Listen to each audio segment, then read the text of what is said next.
यहाँ उपस्थित हुनुभएका समितिका सम्पूर्ण सदस्य तथा अध्यक्षज्यूहरू, हामीले चाहिँ यो सामुदायिक वन हाम्रो चाहिँ नजिकै रहेको हिसाबले गर्दाखेरि चाहिँ हाम्रो यो डडेलोबाट बचाउनको लागि चाहिँ यो मिटिङमा चाहिँ कसरी चाहिँ डडेलोबाट चाहिँ संरक्षण गर्न सकिन्छ भनेर आजको हामीले मिटिङ राख्न गइरहेको छौँ।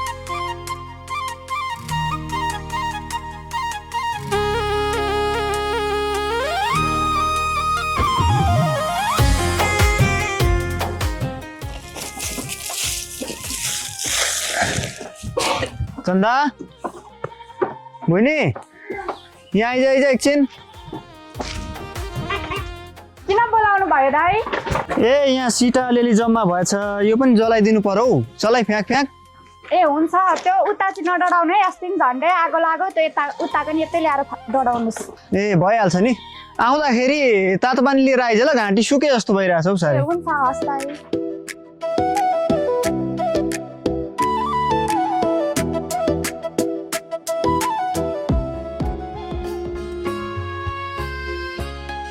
खन्दैछु नि हौ, यहाँ बाँझो भएर नि अस्तिदेखि खन्ने भनेर राखेको।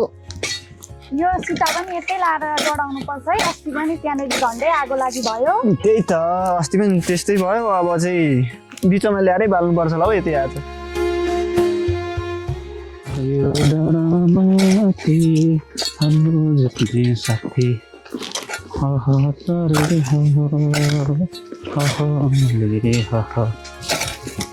ओ नानी के गर्दैछ हौ? एहे दाजु पो आइपुग्नु भएको छ हौ। हामी त यसो खन्दै यो बारी बनाउँदै गरेको हौ दाजु। ए दाजु ठिकै समय आउनु भएको छ, लुचिया पस्की पस्की दादालाई नि।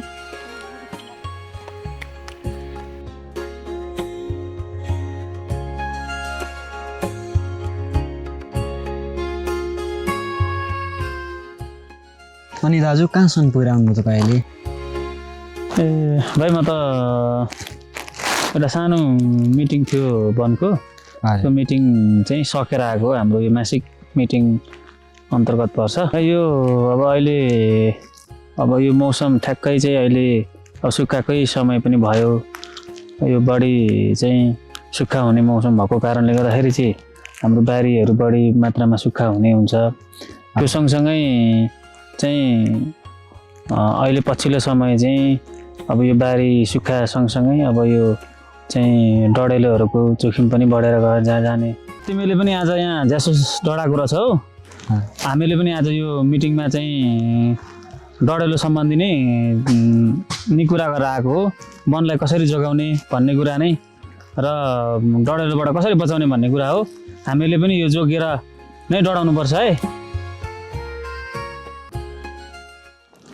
अनि नि दाजु, हाम्रो वरिपरि पनि सरकारी वन छ, अब त्यहाँ पनि त डडेलोको खतरा बढ्दै जान्छ यस्तो सुक्खापन बढ्दै गएपछि। अनि यसबाट बाँच्नको लागि कस्ता कस्ता उपायहरू हामीले अपनाउन सकिन्छ?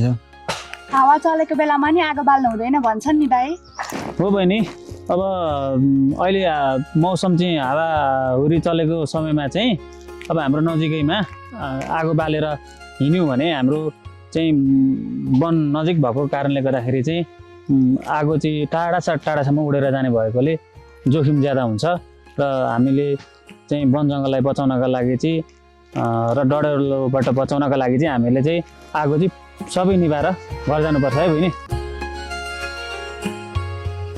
अनि नि दाजु, अब यो हावा चलेको बेलामा आगो बाल्नु भएन, अरू कस्ता कस्ता यस्ता उपायहरू हामीले अपनाउन सक्छौँ?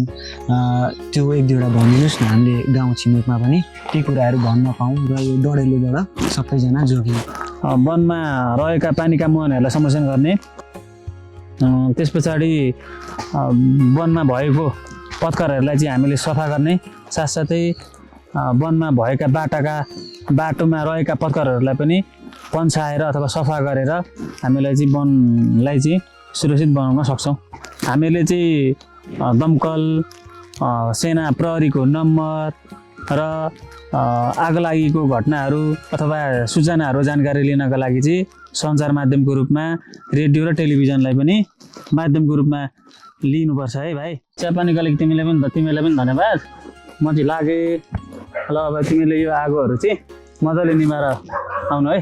ए हुन्छ दाजु सँगै जाउँ न त खाजा खाने नि बेला भयो हाम्रो नि खाजा खाने बेला ठ्याक्कै भएको थियो अब खाजा खाँदै खाँदै जाउँ न त सबैजना आउनुभयो है ल ल ल जाउँ न त ल जाउँ